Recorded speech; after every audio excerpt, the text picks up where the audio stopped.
Hello, students and families. It's me, Mrs. Mabry, your friendly neighborhood language arts teacher. Today I'm going to read the article from the Time magazine, The Monuments Men and Questions That Can't Be Answered. All right, let's begin. In The Monuments Men, George Clooney's well-intentioned new film about a team of Allied soldiers attempting to protect and recover art plundered by the Nazis, the character played by Matt Damon, an art historian charged with cataloging the contents of a warehouse filled with items looted by the Nazis, notices a Paris address printed on the back of one small canvas. Inspired to take some small positive step in the face of such an overwhelming task, he follows the address to an abandoned apartment, helpfully dubbed with anti-Semitic graffiti. A faded rectangle of wallpaper and a forlorn nail await the painting, and he hangs it where it so clearly belongs.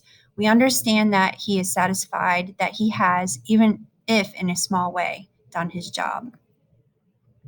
Leaving aside the question of whether a Paris apartment would have remained empty for 2 full years after the infamous July 1942 roundup of Parisian Jews in the Val d'Hiver, when its fictional owners would likely have been arrested and eventually deported to Auschwitz.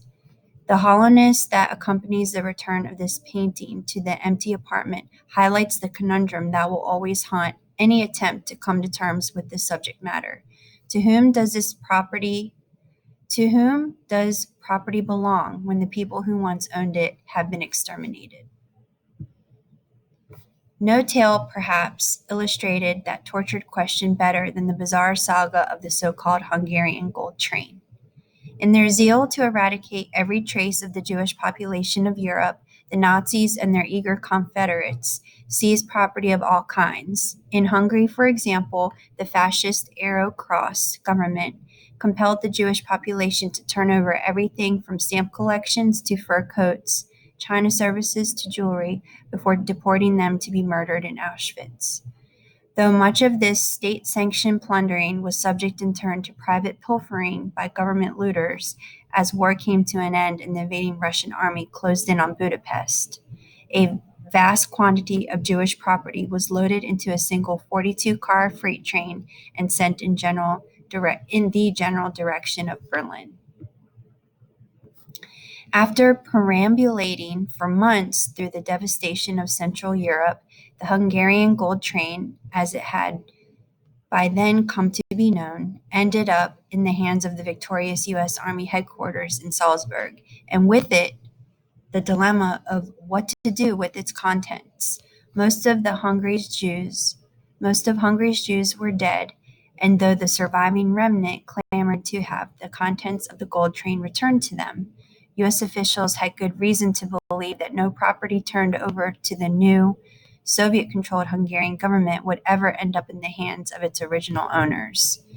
Refugee agencies pressed the U.S. to turn the contents over to them to be sold, with the proceeds then being used to care for the 850,000 Jewish survivors of the war languishing in displaced person camps throughout occupied Germany and Austria. The train was unloaded, its contents were cataloged and stored in a giant warehouse. And there, while agencies and governments debated, it sat. Meanwhile, high-ranking American military officers of the occupation, facing inevitable supply shortages, began requisitioning items from the train to furnish their quarters and offices. The warehouse became kind of a Sears catalog from which generals like Harry J. Collins, the military governor of U.S.-occupied Austria, and others ordered furniture, carpets, bedding, dishes, crystal, and more. Ultimately, what remained of the looted property of the Jews of Hungary, after it had been pilfered, picked at, and requisitioned, was sold at auction in New York City in 1948. Estimates of the value of the contents of the gold train when it set out on its journey had ranged from $50 million to $350 million. The auction at Park Bernay netted $152,850.61. Though shocking, this paltry figure seems inevitable.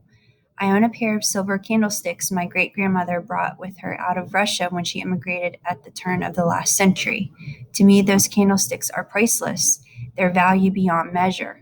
But what is the worth of a pair of silver candlesticks when there could be no great-granddaughter to inherit them? And what is the worth of tens, even hundreds of thousands of such candlesticks when their owners have vanished into ash? The story of the Hungarian gold train ends in the most American of ways, in litigation. A lawsuit brought against the U.S. government for its role in looting of the contents of the gold train was settled in 2005 for $25.5 million. The funds to be distributed to Jewish social service agencies for the benefit of Holocaust survivors. But neither that settlement nor films like The Monuments Men offer an answer to the question of what it can possibly mean to, quote, return the possessions of the victims of genocide. The people to whom it had meaning are gone. All is left is an empty space on the wall framed in dust. The end.